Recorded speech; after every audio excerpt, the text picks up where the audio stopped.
Oi pessoal, tudo bom? Eu sou Elisa Cosassa e a gente vai falar um pouquinho sobre estresse, né?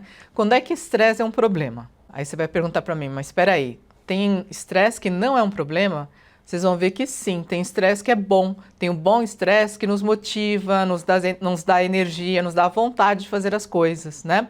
Mas afinal das contas, vamos começar falando um pouquinho sobre o que é o estresse, tá? O estresse, ele é um evento ou estímulo que altera a homeostase existente. O que é homeostase? Homeostase é o equilíbrio. Representa um desafio que força o organismo a se adaptar e permanecer saudável, sobreviver. Ora, no nosso dia a dia, nós vivemos em situações em que entramos em estresse. E é importante, então, conseguirmos perceber e manejar essa situação de estresse. Entrar em estresse não é problema, faz parte da vida. A gente entra em estresse, sai do equilíbrio e depois tenta voltar para o equilíbrio. Aí a gente sai e a gente tenta voltar. O problema está no que a gente chama de estresse crônico. Por quê? Porque a gente sai do equilíbrio, tenta voltar, mas aí já vem um outro episódio de estresse, a gente tenta voltar, vem um outro episódio de estresse, a gente tenta voltar e a gente está ficando cada vez mais longe daquele ponto de equilíbrio e a gente pode até adoecer, em casos graves até mesmo morrer, né? Quem já não ouviu falar de situações em que a pessoa ficou doente, teve um ataque cardíaco, enfim, né?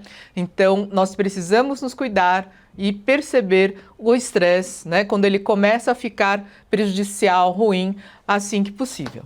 No gráfico que vocês estão vendo agora, vocês estão vendo uma relação entre o estresse e a performance, tá? Então, vocês estão vendo que à medida que o estresse ele é baixo, né, a estimulação, o estresse são baixos, a nossa performance é baixa. Não dá nem vontade de fazer alguma coisa quando a gente está com baixa estimulação. Aí nós vamos aumentando um pouquinho mais, né, esse nível de estresse, estimulação, a gente vai percebendo que a nossa performance vai aumentando, até que chega num ponto ótimo, né, em que a gente está num nível de estresse que é bacana, a gente está bem estimulado, tá, e a nossa performance é ótima. E aí está o problema, a gente começa a achar que estamos sempre nos estressando sempre, nós podemos continuar aumentando sempre a nossa performance, e isso não é verdade.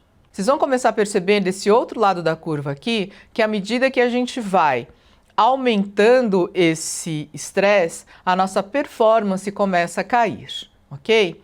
Nós vamos ficando cansados, entrando em fadiga e até mesmo lá no finalzinho, quando o estresse é muito alto, a estimulação é muito alta, podemos estar entrando num quadro chamado burnout, né, que todo mundo já ouviu falar tanto e a gente vai explicar daqui a pouquinho. Na próxima figura, vocês estão vendo aí um pouquinho do que a gente chama da fisiologia do estresse, o eixo hipotálamo, hipófise adrenal, né? O hipotálamo é uma região que fica lá na base do cérebro. E essa região que fica na base do cérebro vai liberar um hormônio chamado liberador da corticotrofina. Esse hormônio liberador da corticotrofina estimula uma glândula, a hipófise, que está ligada a essa região chamada hipotálamo, que está na base do cérebro. E essa hipófise, então, passa a liberar um hormônio, que é o hormônio adrenocorticotrófico. Ele cai na corrente sanguínea e vai agir em cima de uma glândula que fica em cima dos nossos rins, né? Cada rim nosso tem uma adrenal ou suprarrenal, que vai então produzir um hormônio chamado cortisol, que é o chamado hormônio do estresse, né? As pessoas popularmente chamam de hormônio do estresse, o cortisol. E o cortisol, ele é muito importante para nos preparar para enfrentar a situação de estresse. O problema está quando a gente vai entrando num estresse mais crônico e a gente vai tendo uma liberação mais crônica de estresse e aí a gente pode perceber alguns efeitos prejudiciais.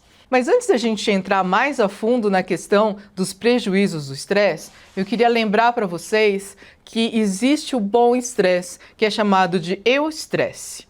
Como é que eu percebo que eu estou em eustresse ou num bom estresse? Ora, quando eu estou passando por períodos curtos, leves e controláveis de estresse, que podem ser percebidos como estímulos ao crescimento e desenvolvimento emocional e intelectual, né? Quando a gente, por exemplo, está estudando, a gente está fazendo um curso e a gente sabe quando esse curso vai terminar, né?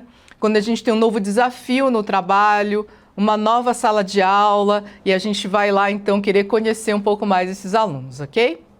Já nesse próximo slide, vocês estão vendo o que é o mau estresse, também chamado de estresse, tá? São situações graves, longas e incontroladas de estresse que são chamados de estresse ou de mau estresse.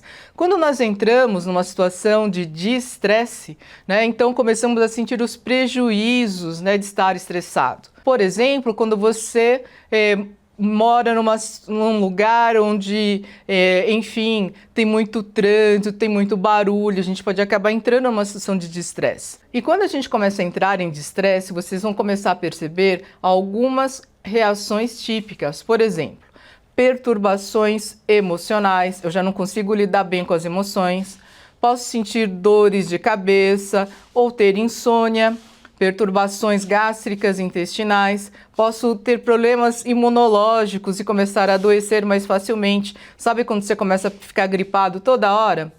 E ainda doenças cardiovasculares e renais. Dependendo da pessoa, ela é mais predisposta a ter uma dessas reações, né? E é importante a gente perceber para nos cuidar e tentar não entrar nesse lado mal do estresse.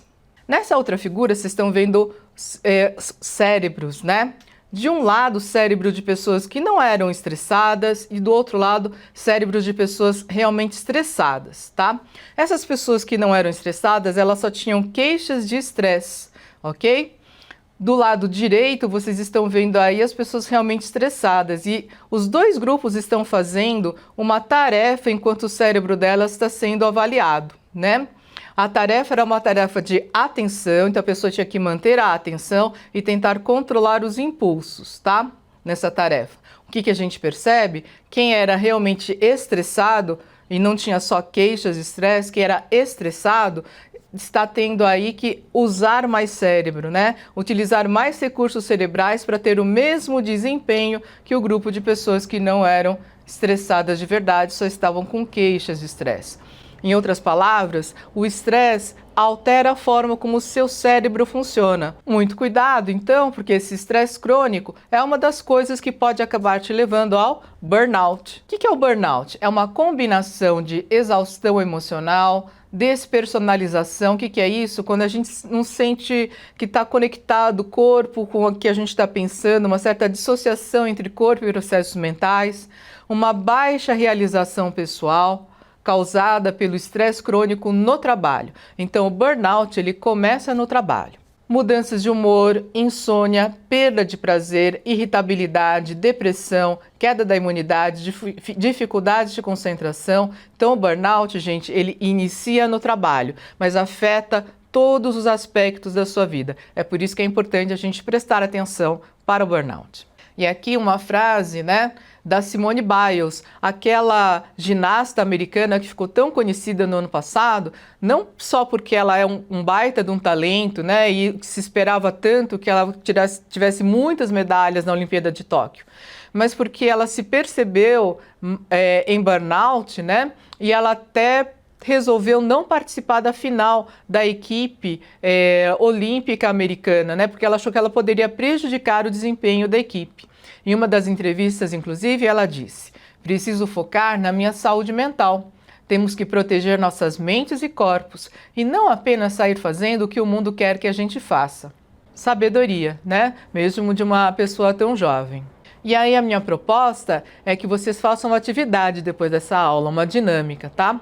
Que é listar episódios de eu estresse, lembra aqueles episódios de bom estresse, períodos curtos, controláveis, né, de estresse, e listar períodos em que você já vivenciou de estresse, aquele estresse mais prolongado, incontrolado, para que você tenha claro o que é o eu estresse e o destresse, o bom estresse e o mau estresse. E no último slide aqui, só para a gente introduzir a nossa próxima aula, eu estou trazendo qual seria o antídoto para o estresse. Qual o antídoto? Relaxamento. Aí você já deve estar pensando, mas como que eu vou fazer isso? Pois é, não perca a próxima aula.